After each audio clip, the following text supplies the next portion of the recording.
Hey everyone, thank you for joining me. This is your trainer from the Electronic Service Division of the Akron-Summit County Library. Today I'm going to talk about creating and filling custom lists. What is custom lists? Custom list is a very useful function that will allow you to fill the range of cells with any particular information of your list, such as you wanted to fill in the team members on your team, all the names of them, instead of putting them one individual cell at a time.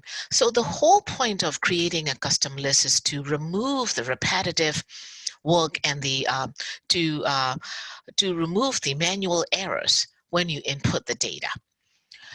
But first of all, Excel has built-in custom lists. Excel will remember the day of the week and month of the year. It would remember in abbreviated version as well as the full version. So let's say in cell number A1, I'm going to put the word MARCH, March, for the month of March. And I'm going to hit enter to finish that cell. Then I'm going to go back to the cell, use my fill handle. Again, I'm going to point my mouse to the autofill or the fill handle right there at the right corner until I get the dark plus sign. Then I'm going to hold down my left mouse button and drag it out. Remaining of the months will be filled, and it goes back to January when it's reached December. Excel could also remember the abbreviated version of the month.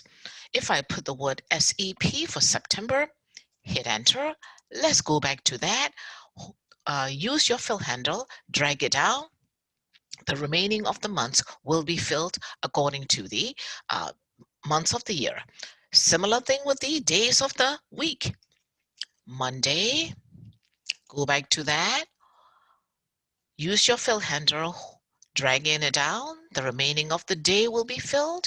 If I put WED for Wednesday right there, go back to that cell, use the fill handle, dragging it down. The remaining of the week will be filled. So why is it doing that?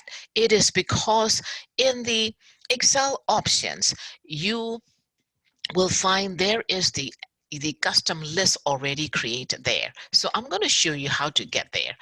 Click on the file, go to the options, and you want to click on the advanced on the left side of the pane.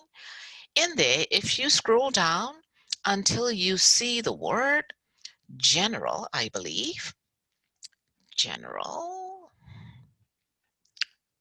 Okay, I see general right there, and there is edit custom list. If I click on it, you will see the abbreviated version of the days of the week and months of the year is already here. So that's why when I put in SEP, Excel could fill up the remaining of it. When I put on Monday in a full version, Excel could remember the rest of it. Now, in my next section, I'm going to show you if you wanted to create your own custom list. I'm going to say OK on that, and I'm going to show you another time that you have to OK is at this box. And then I'm going to show you in my next section how to create the customized list.